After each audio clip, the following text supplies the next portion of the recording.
What is the Old Fliers Group doing with the internet?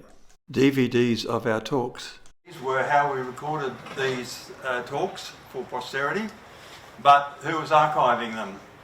Who had the complete collection? Well, as I found out in 2006, the answer is nobody. So my journey was to grab as many of these DVDs, rip them and digitise them, break them up to the individual talks. We struck lucky. The Melbourne City Council had an arrangement with the Murdoch University. They were looking for a not-for-profit organisation for the media class to do a web page for. So Brian and I put up our hands and said, hey, here we are. And they accepted us. Those are the three students that worked with us for about a year to produce a web page. Now, the Henol page there was my pharmaceutical wholesale company that I bought in 1997 and decided it wouldn't be bricks and mortar, it would be totally on the internet.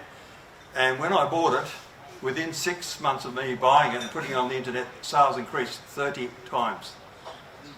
Not only sales within Australia, but people from overseas were contacting me and saying, can we buy from you? It was something unexpected. I didn't expect the reach to extend out, but when you think about it, we have an audience here. This is us today, but there's a wider audience out there in the world who are also interested in our product. How do I know that? Well, 7,000 of those people have subscribed. So we have two sites, the first one being the one we pay for, or the one on the right. That is our own website, and we do pay for it and we control it. The one on the left pays for content, but we have no control over what happens to it. If Google or YouTube decide to close up shop tomorrow, which is highly unlikely, but if they do, we're stuffed. So the website allows all sorts of media to be uploaded. We can put in the events page upcoming meetings. We can add content to our heart's delight. Videos, for instance, that we've got, there's a portal there to those. We can access all of our bulletins. You'd be amazed at how many bulletins Brian has churned out over the years.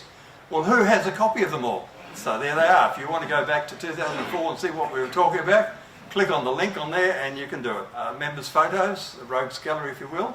The rationale is we had to have a web channel to get funding from Lottery West, which bought a few toys, allows members who can't attend to view our talks, we know that, provide content for a wider audience. We've operated since 2004 and yet our internet presence has only been since July 2012. So the question is, since 2012 to 2020, what has happened? That huge spike there, Stan, that's your video. You can see at the top there the Concord talk, which shows there 965,000, but that's dated, it's now well over 1 million.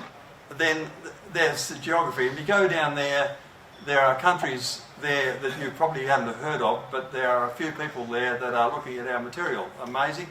Iceland, Lithuania, Belarus. Who are these people? I find it interesting. And then YouTube, Google, has a rating system. The red is bad. You don't want red. The green is good. So overall you might say that we've got an A pass. Do you agree? A number of talks of high audience engagement. This is what you're seeking. You want people to talk about you. And there's one person in the room whose talk has received more feedback, more criticism, more comments. There is a lot of discussion about Frank Whittle. Was he the real deal? Many people say the Germans got in first. And then the feedbacks and comments. Now, I do have the ability to screen these comments, so you will find no foul rants there because they didn't make it past the keeper. And the records of our talks will outlive us, and that is the aim of this group, to record history so that future generations can see where we came from. But it's not the end. Thank you, folks. Thank you.